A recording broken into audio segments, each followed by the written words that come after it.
On air, Biashara Tuesday is the hashtag that you should be using on social platforms if you're communicating to us. The tags that you should be tagging are at KUTV Kenya, at Richard_Kenya. And finally, I've actually gotten to your side of things that we should not call it X. It should remain as Twitter. Definitely, I can't be signing up on a platform called X. So I have tried to insist on calling it X, the platform formerly known as Twitter. But let's just call it Twitter. So on Twitter, tag me at Richard_Kenya. I'll see your feedback, your reactions. The Standard, the Business Daily, and the Daily Nation is what I have here for the newspaper review section that is now live on air. We are reacting, commentating, predicting on what is coming up, what is there, and what has been there. So let's see what the headlines have here for us this morning before I introduce the gentlemen who I have invited here on the show to help me with their perspective on the developments in the nation. The Standard, in eye of a storm. In eye of a storm is the top story or the top headline on the Standard. President William Ruto has announced compensation for Kenyans affected by the floods. Although the money will assuage the pain inflicted on families, the losses are too high to bear. So what does this money look like? 10,000 Kenyan shillings per household for those who've been displaced, 3 months worth of rent, and then you're on your own. There's 1 billion Kenyan shillings set aside for schools rehabilitation, but there's a question on where the 10 billion that was set aside last year is at for this kind of preparedness. You can see a picture of a resident here trying to save their belongings after a river broke its banks in Marigat, Baringo County. We've seen this case all across the country. Of course, every waking day is a new river breaking its bank, or a new road which has been washed away, or massive landslides. That's the Standard. At the left, we have why House team wants city audited, a picture of Sakaja and him yesterday facing the Senate County Public Accounts Committee, which has directed the Auditor General to table reports of expenditure of up to 43 billion by the Nairobi Metropolitan Service, where it was managed by Nairobi County. And Governor Sakaja, former senator, Governor Sakaja was also answering on why he did not appear before the committee on dates where he was summoned and was missing. That's the Standard. Picture of President William Ruto, apparent also there. Those are the top stories. At the top, there's something you can find page 8, page 7. After doctors, nurses too are issuing a strike notice. So doctors are on their second month, actually just wrapping it up before they go to the third month of strikes, and nurses have issued their own notice as well.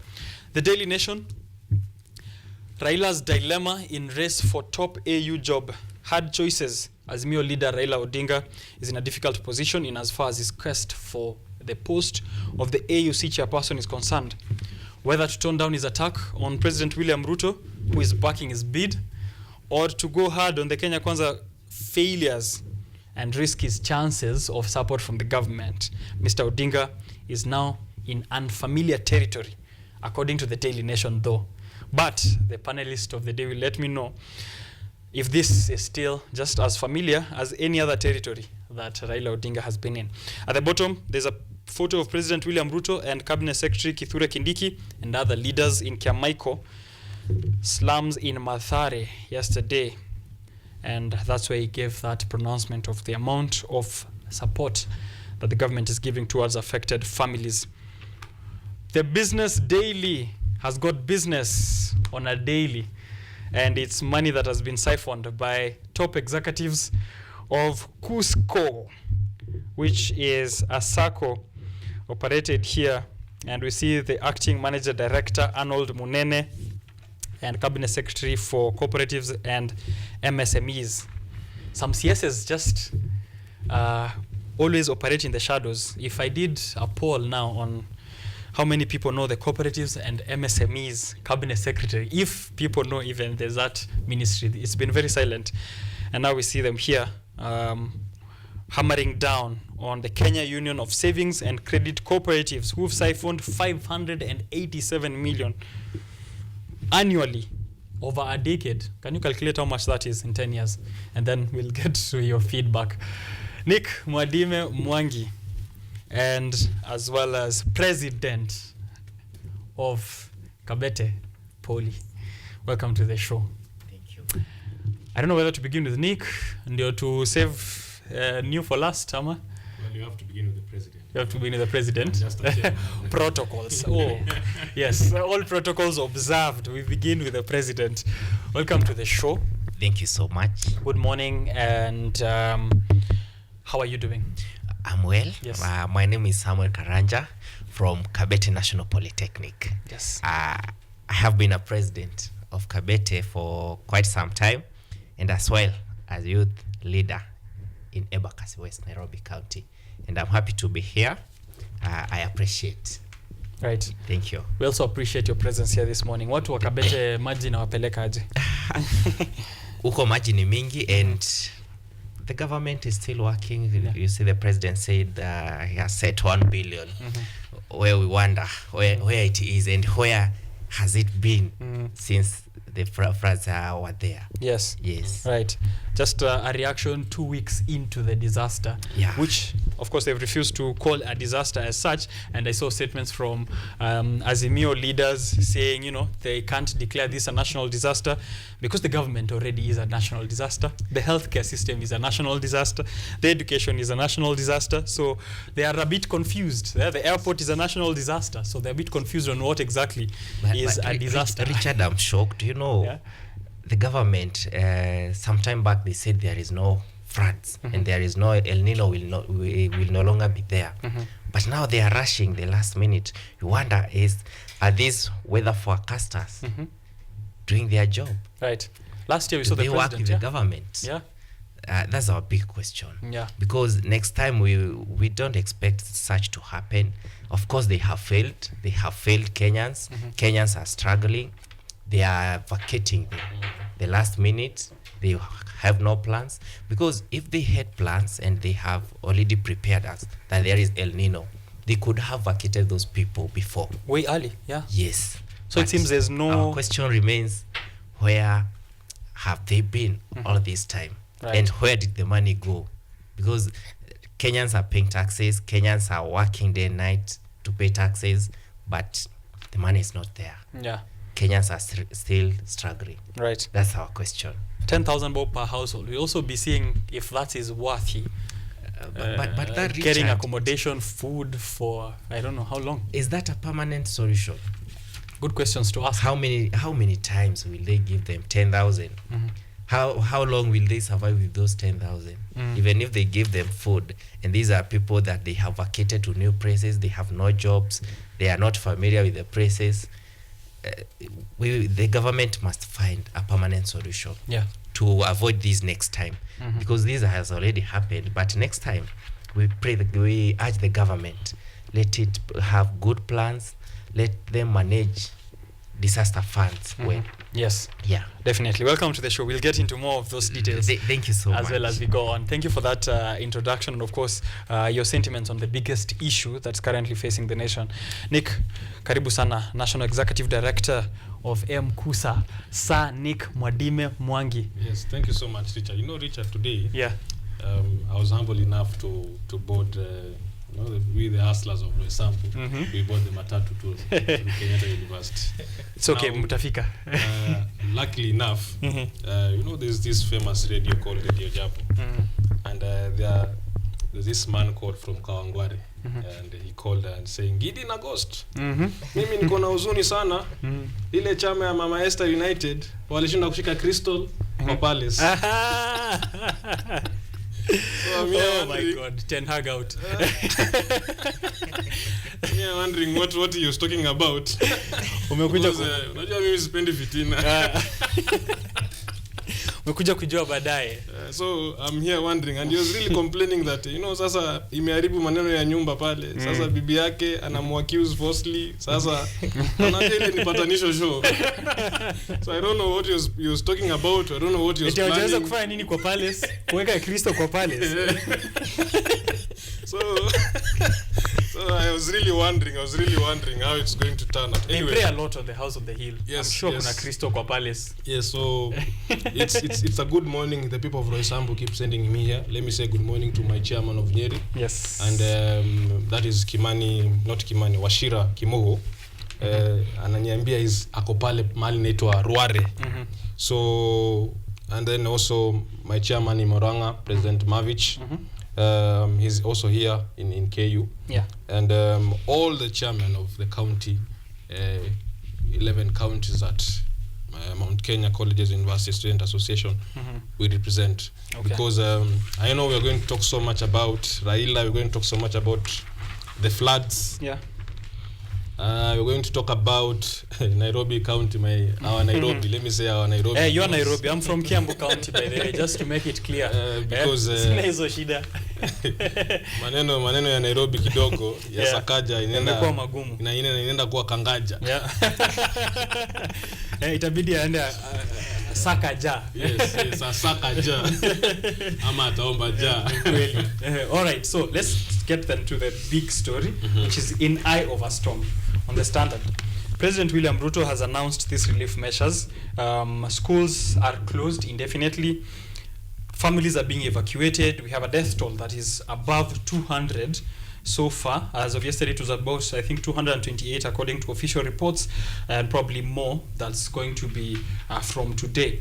In eye of a storm is the leading headline. On page 2, 3, and 4 is where you get the detailed, of course, report from across counties. Flood evictions spark outrage as residents mull their next move. Those displaced say they should have been given more time to move out. Of course, as President Samuel ametuambia hapo, there seems to be no working relationship between the Kenyan Met Department and the national government. I remember last year DP Gachagua had the boss of the Kenya Met apologize on a press conference. Na ebu ako wapi huyo jamaa huyo, mwambie ambia wa Kenya ile ukweli yenye iko. You know, the people of Nairobi are jokingly they are saying we are facing the trying times of Egypt. The floods have started. Yeah. We are now into the darkness, and they're saying, let Pharaoh let his people go. Hey. Mimi kama firstborn nikisikia mambo kama hayo, I'm very afraid. Yeah. So it seems we are in the midst of a plague. And I know, Richard.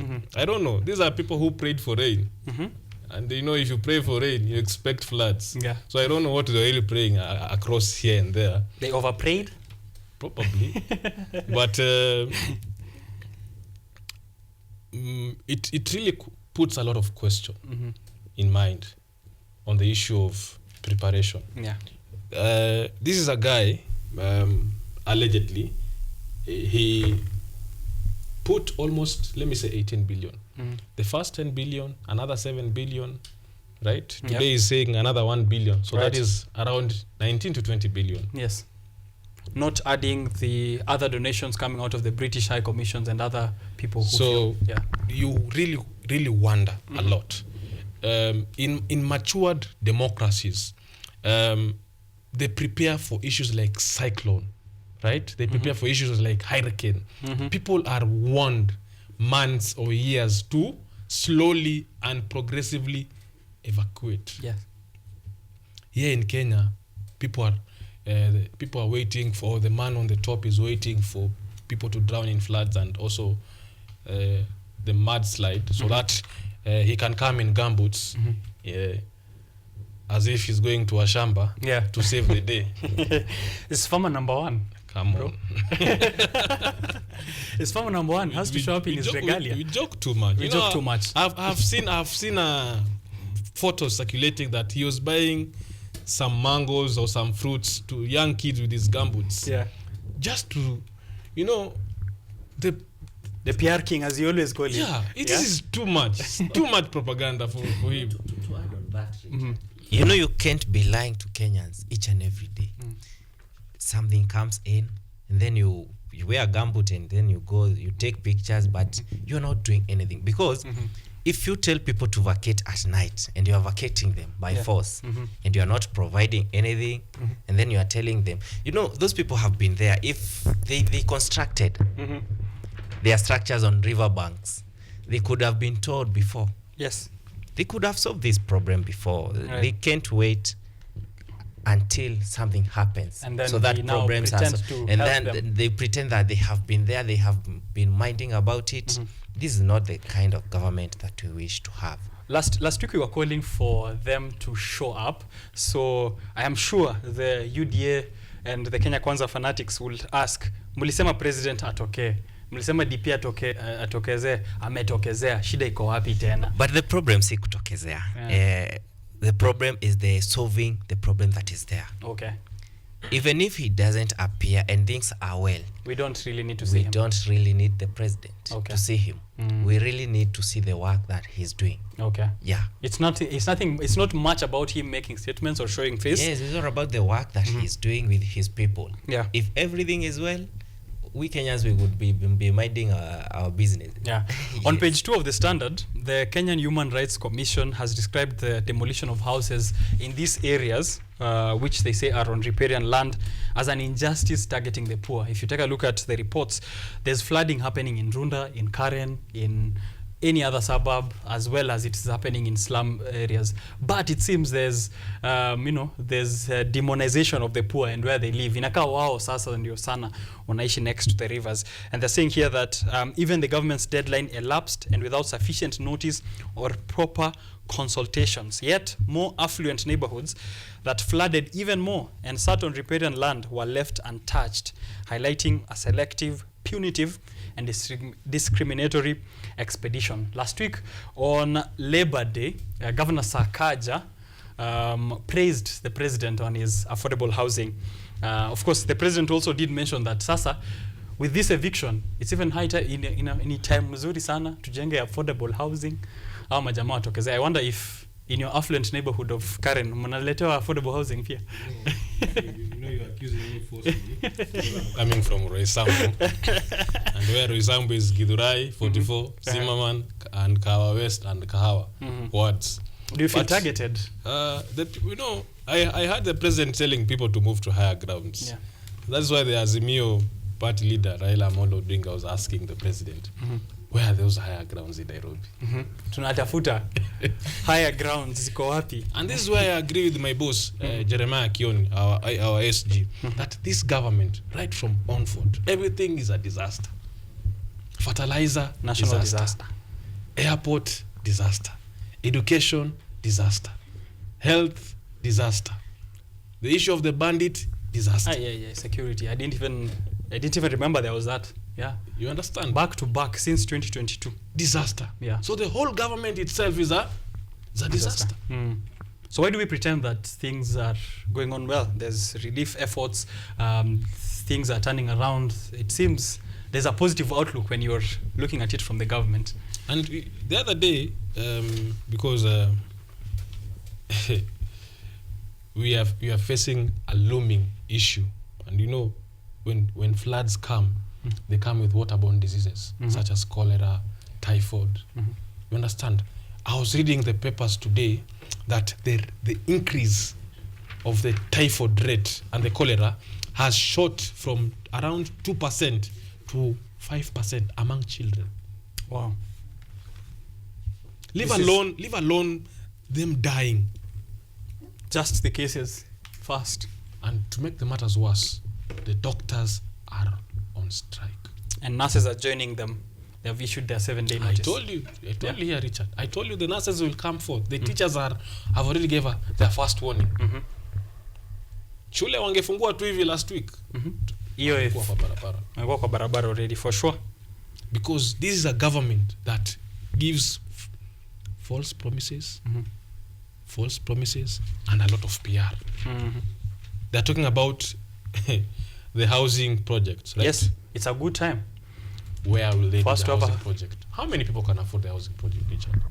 They'll prioritize the people who have been affected by floods the most. Out about you affordable. But Richard, are they giving them for free? Yes. Is Not it a for free. donation? Not It's for not free. a donation. If these people have they are given food, and then you are coming to tell them about affordable housing. How can they afford? And How even can so, they afford that? even No matter so, how affordable. even so, as if we are giving them houses, it is their right. They are paying 1.5%. Yeah. So Even it's their so, houses. It's their houses. But you know the problem with this government, may can say corruption. is the one that is draining us. Okay. Because if there is no corruption, everybody has become corrupt. Because the president is talking about 10 billion, and on the other side we are seeing Sakaja being questioned about mismanagement of funds. Yes. Whereas Nairobi, there is a lot to be done. Yeah. Because even if you see these floods, the water that is flooding the areas, some of these areas are not supposed to flood because there is drainage systems, but they are blocked. The government that's supposed to clean those sewages, they never did it. They never used the money to clean. Yeah. That's why sometimes the disaster, even if the disaster is there, and even if the rain are too much, they're not supposed to be flooding the way they are. Yeah. Yeah. Because of course now we've also established a Nairobi River Commission. Yes. And that is headed by Waititu. I have not seen any work. No, you know, that is Waititu being- once said you need to shift the position of the river. Yes. So maybe he's working on that. He's He's really currently digging he's seriously ways working on to it. probably that's why it's flooding. Amechanganya mto hadi saizi it's finding its way to our Speaking of Nairobi, I could clearly not see Sakaja yesterday in Kiamaiko when the president visited the people of Mathare. Yeah. I was asking myself, what is really happening? Is he sidelined?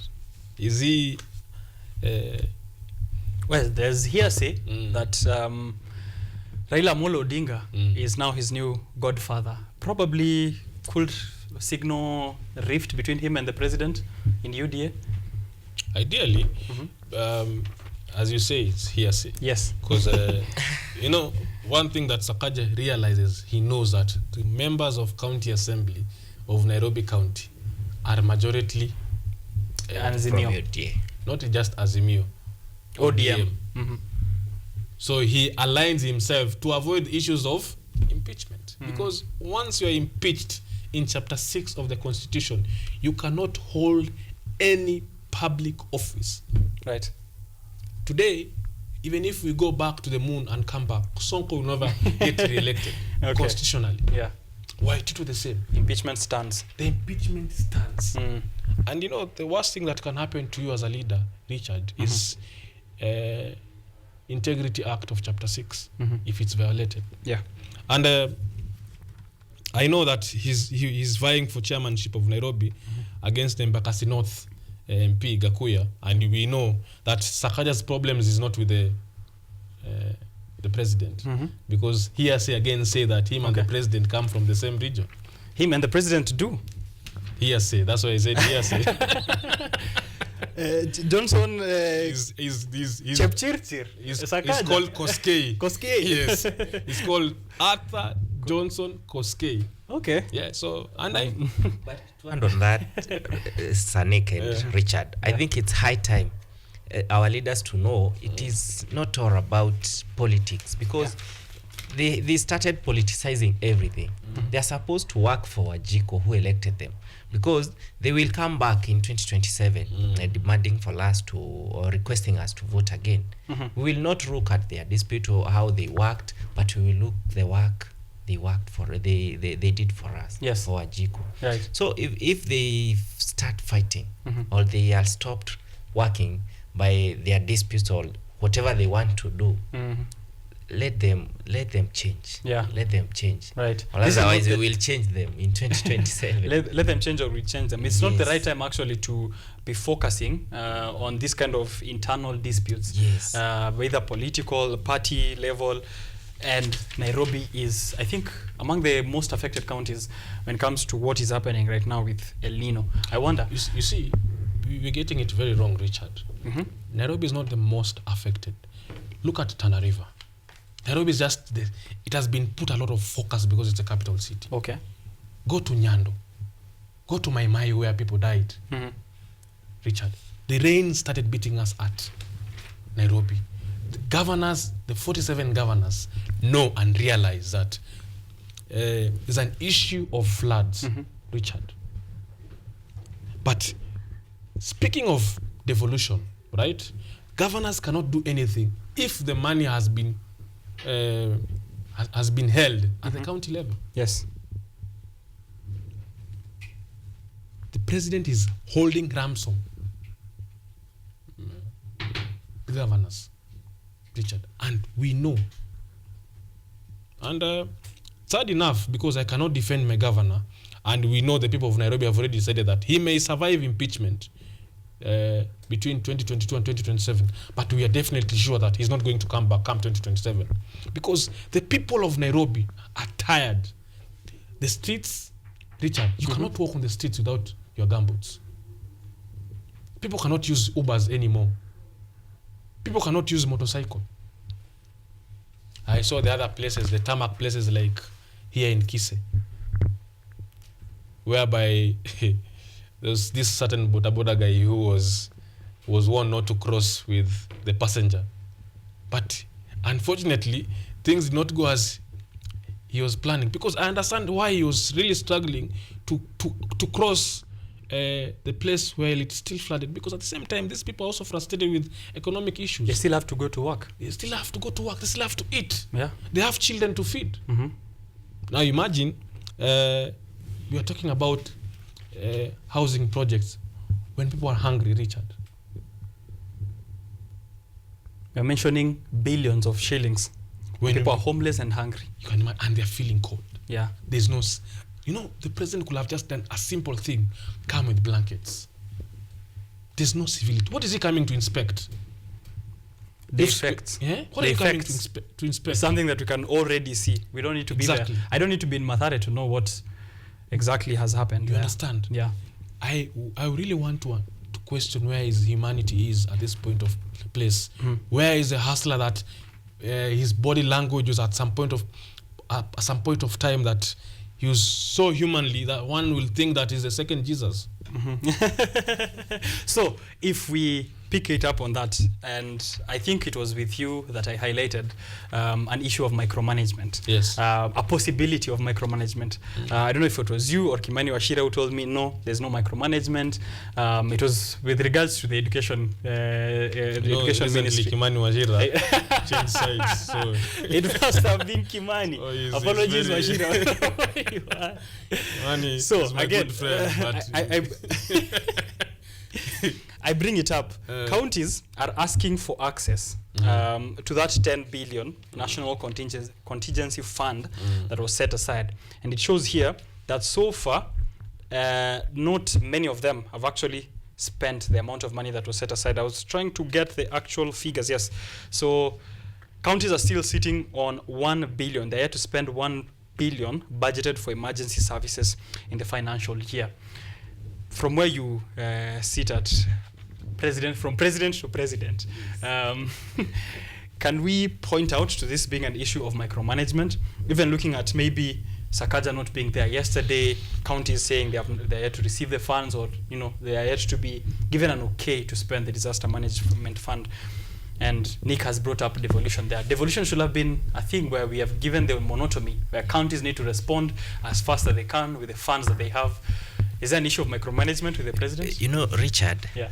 There is a lot of micromanagement of funds. Yes. Because micromanagement, I like that. Yes, because the president himself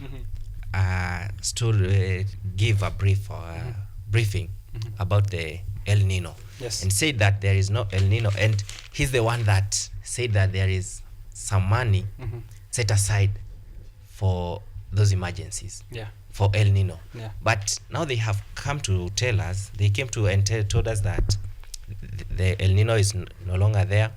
It will no longer happen, and yet they have not told us where the money will go if it doesn't go. Yeah.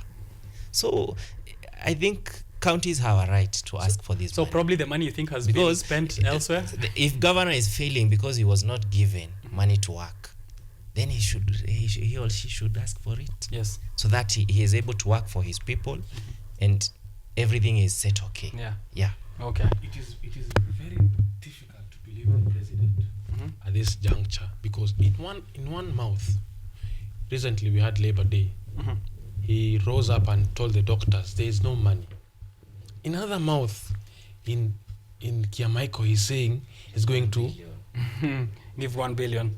Yeah, his office and the office of the DP and the office of the First Lady and the office of the spouse of the Deputy President have had their budgets. You understand, doubled. Richard? Yes. This is double speak. Yes, there's money. There's money. I think one thing we've established on this show regularly is there is money in this republic. Because we are paying taxes each and every single day. Yeah. Richard, one thing that I really want to emphasize, let us set our policies and our laws very clear. On the issue of management of funds, I think it is high time in the collection of revenue, right? It is very clear because counties collect revenue, but all this money goes to a national basket, then they come back to county. Nafikisha alafu ndio ugawiwe. That's where the problem is. Okay. It is high time we set policies and law that clearly direct where the national government comes in and where the county government comes in. Because one thing I know is for a fact, the president cannot be everywhere at the same time. He's micromanaging everything at the State House. So should we have the treasury devolved as well? Or somehow? But why do we have CAC for finance and planning at the county level, Richard? Indeed. I think the other thing that is killing us is, what is called this mismanagement and what do we call it? Misappropriation of funds. Okay. Even if we have seen many times, even if Kanjo comes, these city councils, there is a lot of corruption. A lot of corruption. If corrupt people are the one that are taking funds, they are the one that are correcting. How will we survive? It doesn't matter how much you collect. It doesn't matter. It doesn't. They don't care. So the issue is the issue because Nick. The issue here is corruption. If we kill corruption, everything will be okay. Okay. But if the president himself is corrupt, how will his people work? Well, this is my thinking, Richard, because corruption is neither here nor there. It is here and there, bro. It's a and fluid everywhere. statement. I will tell you why. You cannot clearly prove somebody is corrupt, because if I want some services from him, some favor, I call Richard. Tutapatana jioni tukunywe kachai. That is corruption in some way. Yeah. You understand? Yes. So what we can do as a country, whereby let us go step by step, right? Our first issue that we're saying, things are being micromanaged at the national level. We devolve them. Okay. Sindio? Number two, let us set policies that empower the EACC. Right? The EACC needs to be now apolitical, away from politics. That things that we want to look at, people who have been empowered to collect revenue are people who are ethical. Yes. Because we will discuss here the whole issue here, Richard, and not even provide issues on the issues of corruption. Because these are it's a time immemorial issues that are facing our country. What we clearly need is our policies and laws that are clearly divided to know what is President Sam need to collect. How much has he collected in a day? Can he account for it? Where is the 50 shillings? That's where the Senate comes in. We have a whole committee called Public Accounts Committee, PAC. Yes. That's what they do each and every day. They question the governors. And right now, as we speak, they are adding a clause to that committee that it gives them power to arrest governors who run away from that kinds of questioning. And I know why they ran away, because the issue about financial year are usually, let me say, perennial. Governors inherit bloated budgets, bloated pending bills, misappropriation. Now, he was a governor of Nairobi. He retired, probably as a senator. I'm being tasked to answer why money was lost during his time. You understand? When he was the one who was. And at the same time, politics play into it. Yeah, a lot of politics play into it. You understand? That's why that empowerment of EACC will come in handy. You get? And that's why we clearly need to know by this point of time, how do we now put our county governments in check? Yeah. Because right now there are so many pending bills in our counties. Governors are paying debts at the same time paying their own I didn't want to say that. One thing I can say is for sure we need to empower EACC if recent trends are something, or recent stories are something to go with. They're going after the ex-governor of Marsabit County, ex-CS And you as see well, that Ukur looks, Yatani. looks very political. Uh-huh. They're going for ex-governor of Murang'a because apparently Mwangi wa area, yes. we are planning Limuru 3. Uh-huh. So you think even with Ukur Yatani isn't really... It is not. So how then do we... Let me ask the But president. you know corruption. Yeah. Corruption starts from the time of election.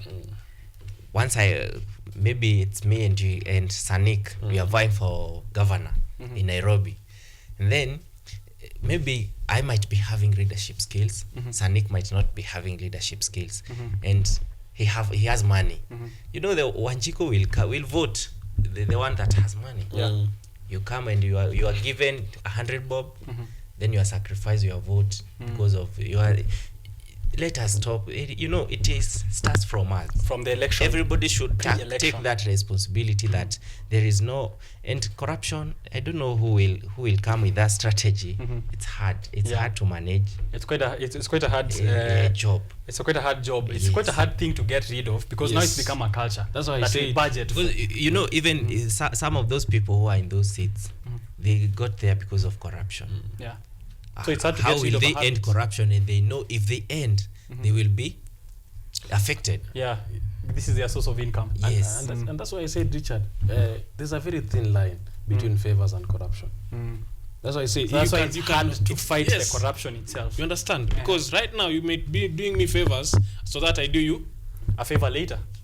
I was shocked. The president himself and his deputy, they said that there is people who don't have papers and they are working for the government.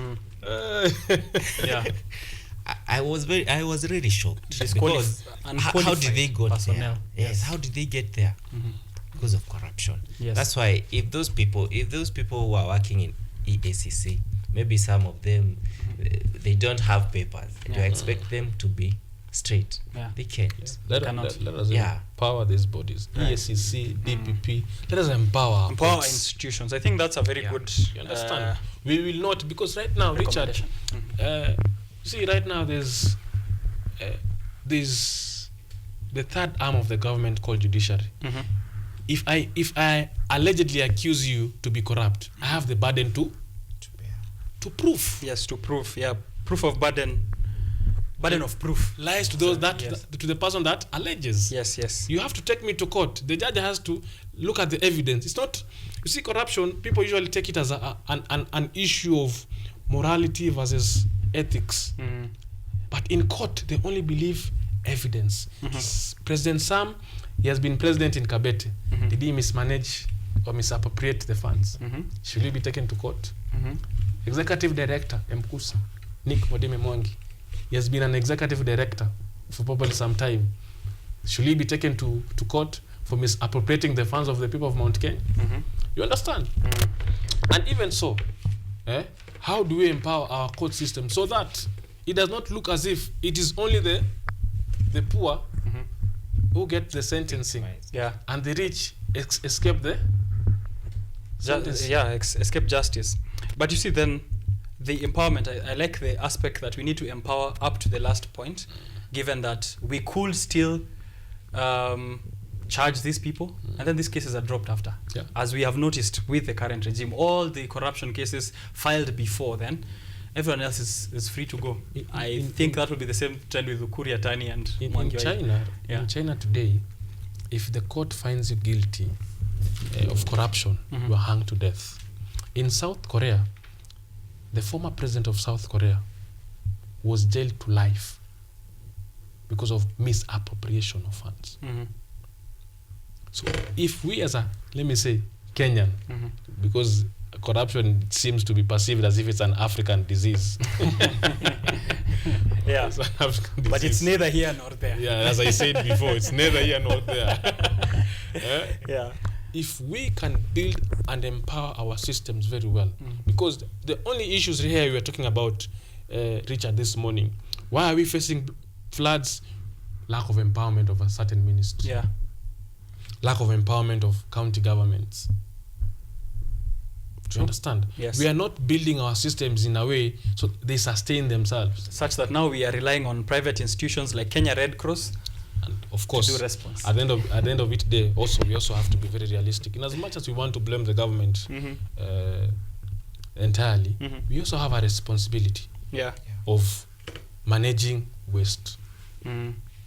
I wish Dennis Kimani was here. He will tell you that most of our drainage are because we cannot manage even the waste that are from our homes. Yes.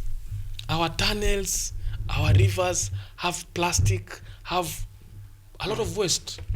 So countries like Rwanda, I will tell you, every Friday, everybody wakes up to clean The streets. the streets. Right. So is it time Kenyans they will agree to it? Maybe. Yeah, because we will. I told you the other day, Richard, nobody is coming to save us. Yeah. And There is no Superman. and Deno, actually you brought up Deno there. Deno said that in Kenya we don't do waste management, we do waste movement. Yeah. From one place to another. Nothing, no management done in there between. And you can see the effects, of course, even with the drainage systems, and climate change is real. Guys, I want to just anger you before we move away from that flooding story. This is David Ndi on Twitter. I'm sure he's very happy because he's sure he'll be mentioned across On all this, across these conversations on TV. But yeah, we'll still do it. Death by the numbers. This was his tweet on 4th of May. 4th of May ilikuwa lini? Saturday. Death by the numbers. Anasema mnakasirika sana. I think I actually want to get a first reaction from our president here. Mnakasirika sana na watu people die every day. That's what he's saying. And he has the figures. He's saying death by the numbers. A memo to the empathy patrol. Empathy patrol ni sisi hawa watatu tuna empathize na Kenyans. At our national mortality rate is 8 per 1,000, which translates to 1,200 deaths per day, 8,400 per week. An average family of 4.5 people means 40,000 people lose an immediate family member every day. Assuming 100 close family and friends, 4 million Kenyans are grieving every week.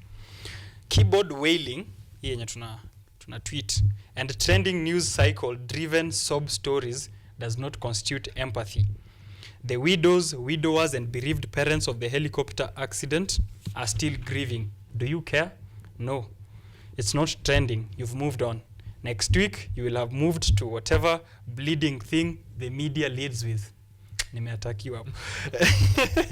Until the next calamity. So please, spare me moral posturing and virtual signaling. I don't have the time or luxury of idle minds. That is the economic advisor to the president of the Republic of Kenya, saying people are dying every day. Does it mean we shouldn't care? Yeah, he's saying there's Because of floods? you shouldn't over empathize with this situation. That's what is. That's his statement. People are dying every day. We must talk about it. Yeah. We must talk about it, because if you don't talk about it, the issue will come again. Next time there is floods, people will also die. So let him not say that people die every day. Yes, people die every day, but there is some circumstances that we shouldn't keep quiet. Yeah. We shouldn't keep quiet, because I wish and I pray that he's not affected, because if he is affected, like maybe he's living in Runda where there's no maybe he's living in those higher grounds. Yes. He's Let the me one at assume higher that. grounds. Yes. Yeah. Okay. So that's him. Actually, we have a picture, a very funny, very funny editorial picture. Very funny. I see your Where? fathers of Kisii today. Imekataa. Visited you. Flooding imetoa graves wametokezea. Apparently you forgot your land. You can take a village out of the village, bro. They took me out of the village, but still. That's why they use People Alliance. Bush. Nitolewa village nikapelekwa bush. So we have a picture, an editorial cartoon that has that moving to higher ground order. Very funny. I'd like to hear you guys' interpretation of what Dula has done here. Dula is Daily Nation, right? Dula is Standard. Okay. Dula is the Daily Nation. The editorial cartoon here that is displayed on the screen for you there. Tuanze na President, what do you interpret there? Of one, I see a caricature of Raila Odinga, alafu huyo mwingine hapo nyuma ni WSR mwenyewe. Rao na WSR. What is your interpretation of that? That is the one that is smoking. Is it smoking? Smokey is coming. Do you have the Daily Nation there, Nick? Page 15. Maybe you can reference it there rather than on the screen. Page 15 of the Daily Nation. Huku mbele. So smoke is coming out of the ears of what is representing President William Ruto. They are in floods. Alafu ni kama hiyo kitu ya Rao ya kuongea imeanguka. I think the interpretation here, vapor, the smoke will always come out and disappear. So he's talking about moving to higher grounds. I think It's hot air. That is a hot air. It is a hot air. Yeah. And Raila Odinga, any interpretation? I can see Raila Odinga is having a lot of hands. Yeah. Pointing everywhere. Sema higher ground iko kila mahali. Nick, what do you make of it? Well, one, I see, it reminds me of in early days we used to watch Cartoon Network, right? And when someone is really upset, he gets so mad that smoke comes out of his yes. his ears. That sound of the train. Exactly. Yeah. Okay. So that's what is happening now to President Ruto, because one, Raila Amolo Odinga is saying there is no higher ground. The other side, Ruto is expecting Raila Amolo Odinga to be quiet because he's doing a frontier. That brings us to the issue of AU. Yes, middlemen politics in Africa. You know, what people don't understand that President Ruto only has one vote. Only one. Na influence. And you see, as the... What do you mean influence? How do you guide a secret ballot?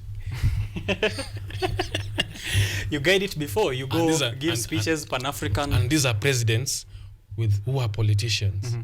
How many presidents is he going to promise interests? Right. So he cannot assure Raila Amolo Odinga of anything apart from his vote. Yeah. Which we are also not sure that he will in a secret ballot. Secret ballot. Somalia have fronted one lady called Fauzia Adam Yusuf. And recently I saw a tweet that from one guy called Harun Maruf. Harun Maruf was saying that Africa is made of 54 countries. Out of the 54 countries, 30 of them are Islamic nations. Kenya is a Christian nation.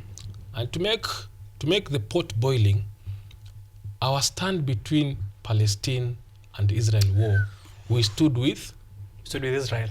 Exactly. Not we stood. The Kenyan government stood with Israel. No, you have to be very careful because the president is the head of state. Yes. His stand is our stand. No, not the head of my opinion. He can have his stand. 30 countries which are Muslim-led are saying we're going to support Fauzia.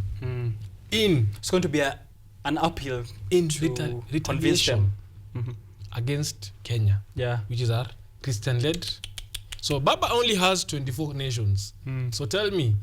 And then recently, I think when you saw how this nomination process started, the AUC or the African Union are proposing that for once let us have a lady.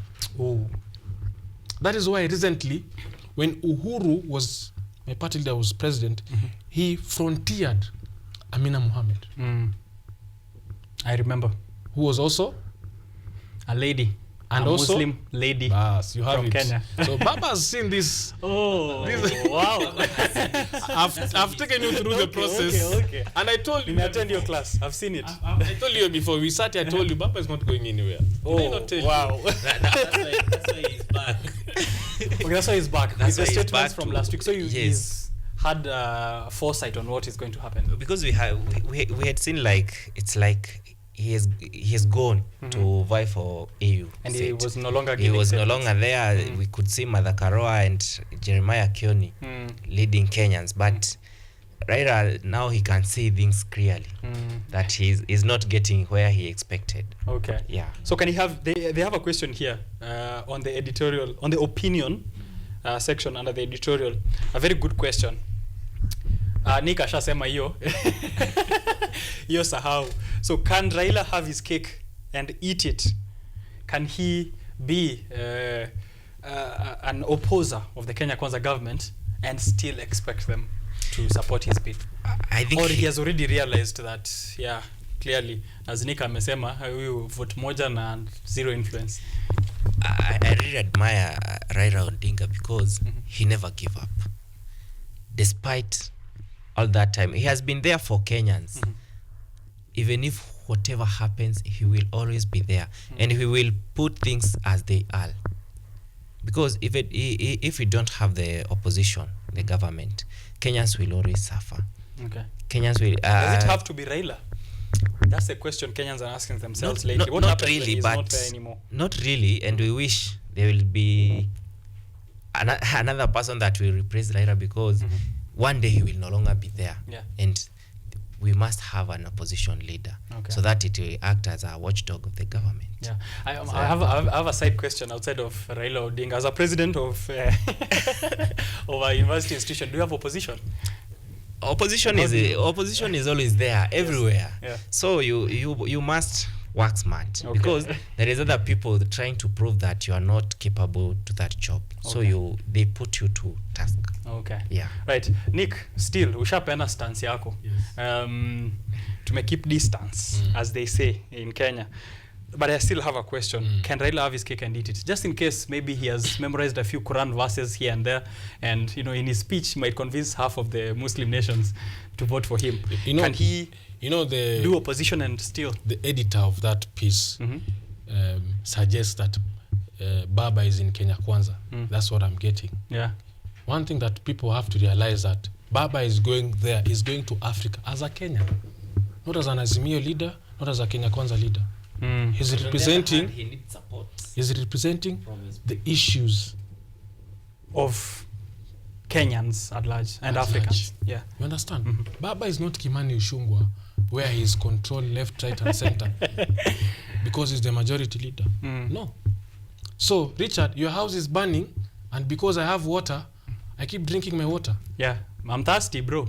Bro, if it's burning at your house, it means what comes next? My house will burn. My house is next. That's what Baba is trying to say. Okay. Kenya cannot burn and I keep quiet. Because in the name of AU, he's even willing to risk the AU seat. Okay. That's how I'm looking at it. All right. So I will interpret the hands pointing to mean that Baba ametafuta higher ground. Yake haioni. Ni AU, ni opposition, ni Nyanza. So that will be my interpretation of that editorial cartoon. Even so, I know the man because the man is a political enigma. He can still have the seat. Yeah. One thing I know about be a good retirement package for him, I bet. I know because it will be very. I told you here, people in politics rarely retire. What do they do? They die. They die fast. Very rare. Well, I am really hoping still with the dynamics of politics across Africa, we have quite some influence. Even pointing out Uhuru Kenyatta. I'll give you a very good example. Forget about Kenya for once. Look at US. Have you seen Obama retiring? No. He's still on the street campaigning for Biden like never before, making sure that Trump does not come back with his crazy ideas. Yeah. Because having a delusional president like Trump who sat on the COVID report on his desk in the name of making money, it is very dangerous. You understand? Right. And that is why Kenyans, we are saying that if things comes at worse, Ruto has to serve one term. Because he's a guy who had crazy and exciting ideas. I have to say, it doesn't have to come to the worst. We're already there. But you understand? You can be a one-term already. I think every day, how did we believe that Mama Mboga will sit on cabinet? How There's do no you Mama do Mboga this? in the cabinet. Have you seen one? No Boda Boda rider yet. Probably it's Aisha Jumwa. Ah. Or probably it's Mithika Linturi. I've not even seen my good friend Alfred Mutua speak nowadays. Amepeleka huko kwa wanyama. Politicians do not retire. They die fast. President, just one last one before we move away from Raila's dilemma in the race for the top AU job. I had thought initially that he actually has a bigger leverage, given the level of maybe it's an assumption. I feel like we play high-level politics as Kenya. Take an example of former President Uhuru Kenyatta, who has been in peacekeeping missions left, right, center across the continent, which means he has amassed a level of influence. The president sits as chairperson of a certain committee in the African Union. When it comes to East African politics, currently I think it's Yoweri Museveni who's the head at EAC, but previously when Uhuru Kenyatta was president, ndio alikuwa kusema EAC. We don't have that much power to just push Raila Odinga to Yes. AU. Yes. I don't think it will be possible. Global But politics are at a play. but Raila, I don't know how they are playing his cards, but it will be difficult if he's opposing the government. He's talking about what the government has not done, what it has done, and he still expects support from the government, from Kenya. One thing in politics, you have to get support. As much as you have your own support, you need others people's support so that you can succeed. Yes. But we saw President William Ruto and Raila Odinga. I don't know whether it's in Tanzania. In Uganda. In Uganda. Yes. They went together, and now I don't know. We can't. Forget about Uganda. Raila was seated behind the president. Recently, last week on Yes. Monday. Yes. Sometimes It was there was conversation that he was hoping to get a chance to address the heads of state, and he wasn't given that chance. Probably the tantrums after explain it. Actually, I don't need to speak. I just need to be behind you to show how powerful I am. To be in the picture. You understand? That is taken. Because everything in politics is perception. Yeah. But people are saying Raila Odinga wants his cake. He wants a cake, meat from the government, or maybe he was promised AU seat and he will be supported. But now it looks like That support is neither here or there. that support is no longer there. As Just like the corruption.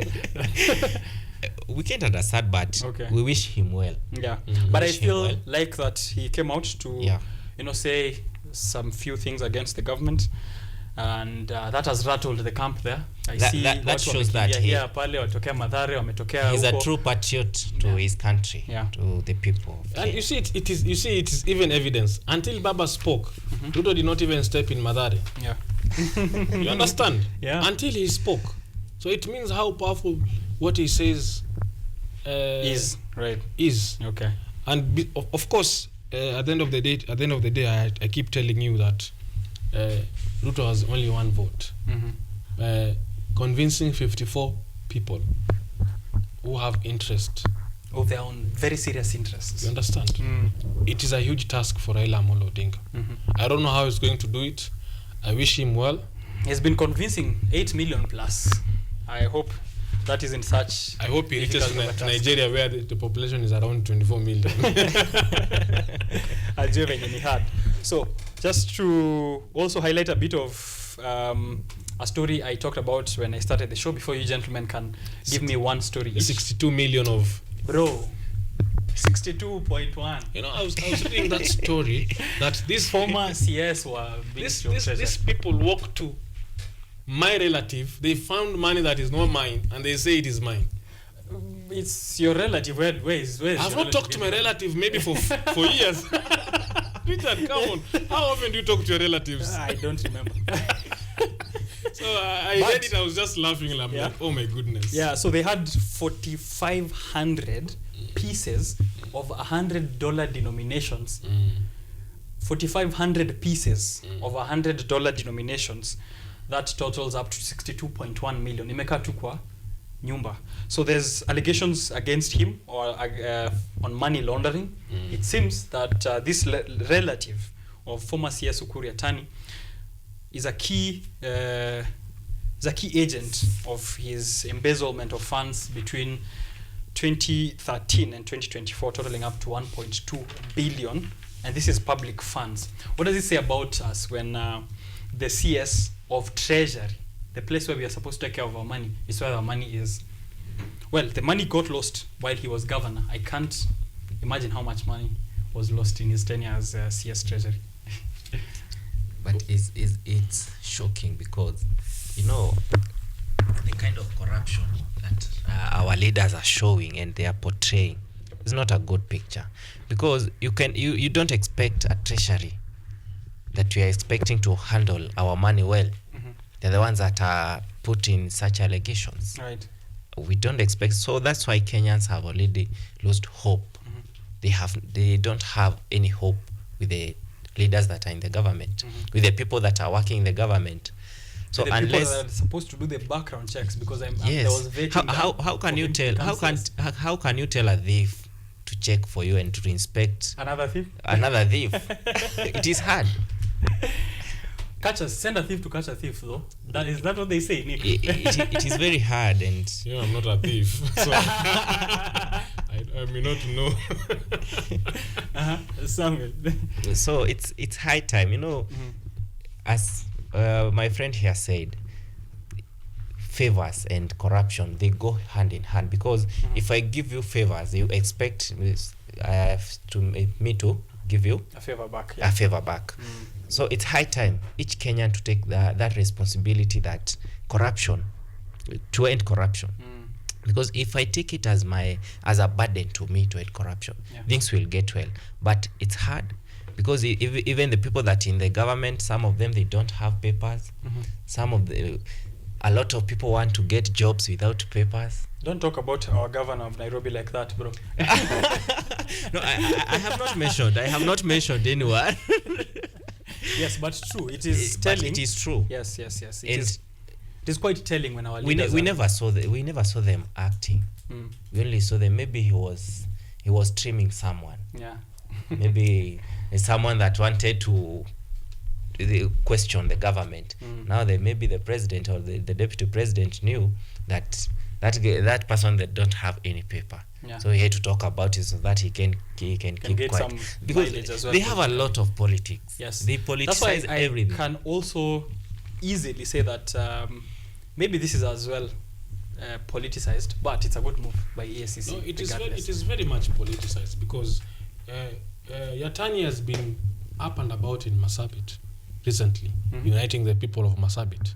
And I know whose hand it is. I know whose hand it is. You can see it. Yes, I can see it. Utuambi? I'm not sure right now. The ministry that is holding is very powerful. I might closely. My plane may not land. No, my plane may not land safely. Wow. No, you know. Heavy statement. So, and we are saying that he's being grafted for county government of Marsabit. Where was EACC when he was treasurer? During that time.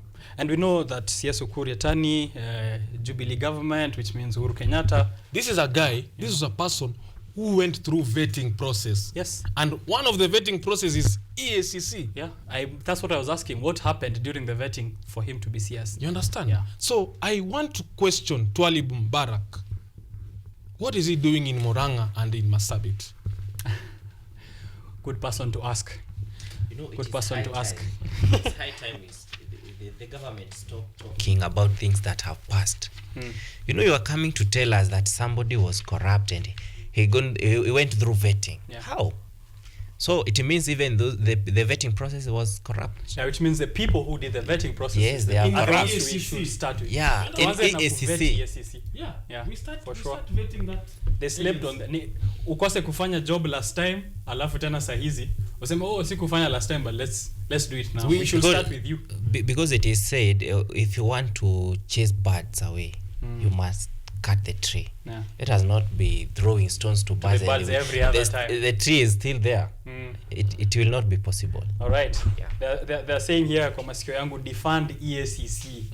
Defund EACC Viva. All right, so those are opinions. We are here to give out opinions on what has been there in the dailies. There are so many stories we could touch on. It is 9:54 In the meantime, in the morning, right? Ezra Chiloba is an ambassador. Yes, to Los Angeles. Atakuwa ajifurahisha huko Hollywood. Apparently, the EACC also missed that, right? They missed that.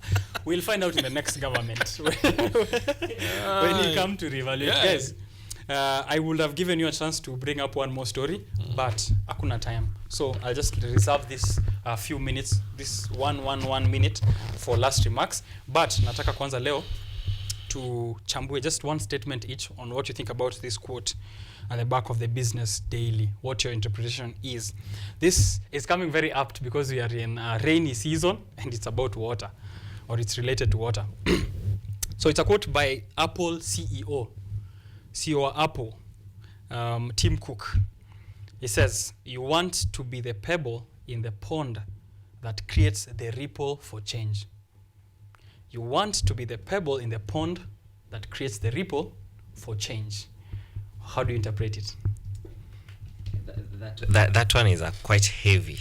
You know, you can't be a pebble to a lake that You want to be, To be a the pond. pebble in the pond that creates the ripple for change.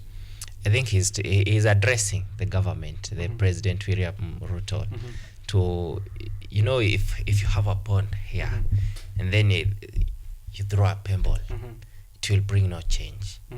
It will bring no change. So it is high time the government, the 10 billion that he said, the 10,000 that he gave to those people, those are not enough. Yeah. To those people, Right. those are not enough to solve these problems. They need more. They need to do more so that Okay. they can solve this problem of floods. Okay. Yeah. Nick? Well, it's, I didn't think of that. Yeah, that angle. That yeah. angle. Well, how I'm thinking about it, a pebble is a small stone. Yes. So when you throw it on a pond, there's usually that ripple effect that it creates. moves, it creates. So this guy is saying, I'll use the smallest element to create a large ripple effect. So we engineers know that the ripple effect starts from the smallest point of view. So the where it first hit in the pond, how the water moved to the boundaries of the pond. That is what he's talking about. That's what I interpret. Okay. So you want to be that pebble that creates the change. Yeah. Okay. Not the pebble that doesn't create change Yes. in terms of 10,000 bob and whatnot. I wonder how much 10K can feed a family of 4 people for. How long? How long it can? It's not possible. Those We'll get housing, we'll move, we'll kule. Really. Anyway. Guys, we are closing it at this point. So I'm going to give you a chance to do just a shout out and a remark. Let me just say that Mugeni Nelly has been watching the show. Ameka fire emoji tatu. They should warm us in these cold times. Sharon Mwaniki, it's only corruption if it doesn't favor you. Christians call it favor. And we call it connections. Connections muhimu Nairobi. Kama una connections, tafuta favor. Corruption achia serikali. Please repeat it. It's only corruption if it doesn't favor you. Richard. Christians. I hope you have heard.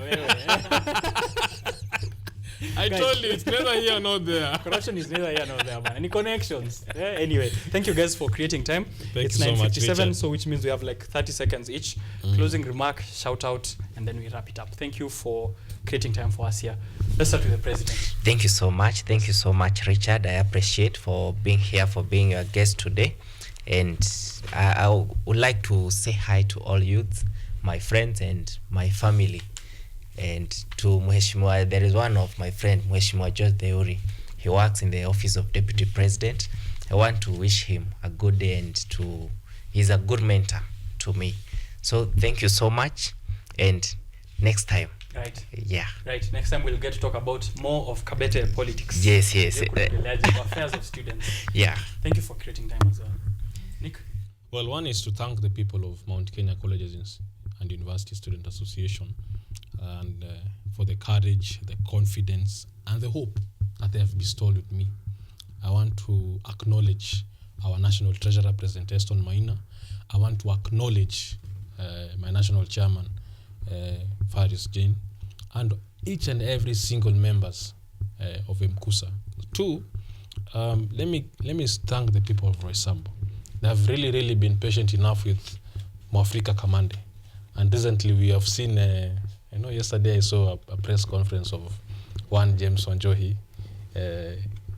trying to vindicate himself. But I want to wish them well. And I tell the people of Roysambu that all is not lost at all. All is not lost. And then finally, because I come from Nairobi, where my party, the Jubilee Party, under the stewardship of our SG, able SG, Jeremiah Kioni, and our party leader, Uhuru Muigai wa Kenyatta, who have bestowed confidence in me among the youth in Nairobi County. Yeah. To tell them thank you, and thank you, Right. and have a blessed day. Thank you too, Nick. So always glad to have you here to get your insights on what we are facing as a state of the nation. Thank you also as well for tuning into the show. But before I thank you and thank everyone else, I would like to extend my gratitude to all those who've responded to the crisis that we're having across the country, all those who've responded to the victims of flooding, landslides, wherever cars have been, swept off the roads, the updates actually, people who are informing us of what is happening where, so that we are aware of that, and those who are responding. So just maybe a particular shout out to Hanifa Farsafi. Hanifa Farsafi has been on the fight for the environment for a while, and now this time with flooding, this affects what she's very passionate about, and has been responding to people in Mathare and other slums, giving them relief food, clothing, shelter. Some of them are sheltered in their friends' places and in her place as well. So just congratulations to her for the work that she's doing, that she continues to do this better than most of the leaders that we are having. I'm not mincing my words. So thanks to her, to Red Cross, and everyone else who is involved in this effort. Thanks to you for creating time for us this show. We have run past time, so we are grateful that you were able to be patient up to this time. From my producer and director, Ryan Ngure, and an able team of cameramen, transmission desk, graphics, sound, visual mixing, up to me being here on the show. It takes a village to prepare this show, and we're grateful that you have time for us. For this week, continue to tune in to KUTV's rest of the broadcasting, and wait on for KUTV Rise Today next week. On Monday, Art and Culture Monday, and then on Tuesday, we have Business, the Money Talk, with me here on Biashara Tuesday. May your week have lots of laughter, but may you have profits as well, so that you're laughing all the way to the bank. My name is Richard Okenye, at Richard_Okenye. I will see you around.